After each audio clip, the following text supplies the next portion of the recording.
Следното прашање доаѓа од Б со долна црта Станимировски и Бојан прашува што мислиш за ротирачки циклус на јаглехидрати. Бојан,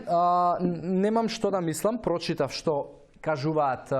релевантните извори и науката. И на себе лично го имам пробувано, затоа што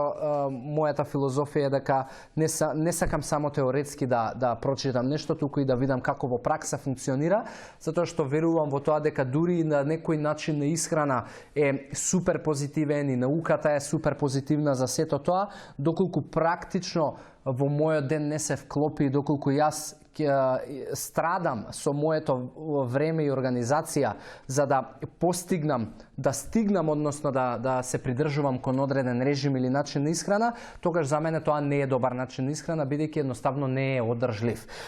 Конкретно за ова, јас го почнав, го пробав, но повторно не беше нешто што беше за мене одржливо, затоа што бара доста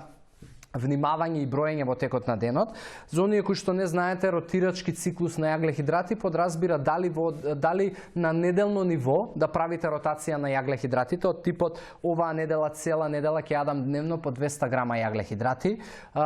или можеби ќе ротирате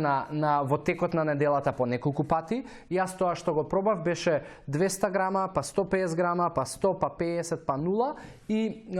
и не е лесно, да не се лажеме. Она што науката го кажува е дека се уште нема некои сериозни и подлабоки научни истражувања, но има некои основни информации за тоа, а најдоброто во ротирачкиот циклус на јаглехидрати е тоа што ја подобрува функцијата на 3 хормони, а тоа се лептин, грелин и инсулин, односно ја подобрува сензитивноста на инсулин и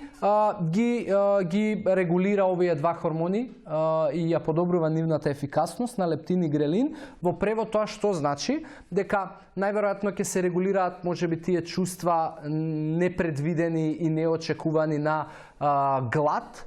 и на ситост, затоа што тие два хормони се одговорни за сигнализирање на глад, односно на ситост, а сензитивноста на инсулин, подобрување, ќе значи дека ќе имаш многу подобри перформанси во градење на мускулна маса, затоа што инсулинот тука игра клучна улога и повторно телото многу поефикасно ќе го користи и гликозата како извор на енергија, но и гликогенот кој што па е клучен за градење на добра и здрава мускулна маса. Така да се уште нема науката да ти каже многу повеќе детали, но овие се сигурни дека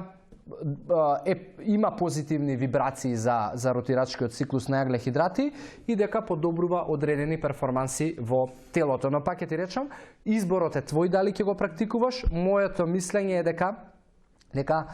тоест моето искуство е дека ми бараше доста време и ангажман за да успеам да ги запазувам тие грамажи и количина на јаглехидрати, и ова можеби за луѓе кои што немаат повисоки цели за надпревари, за спорт и така натаму, можеби и воопшто не е практично да го прават.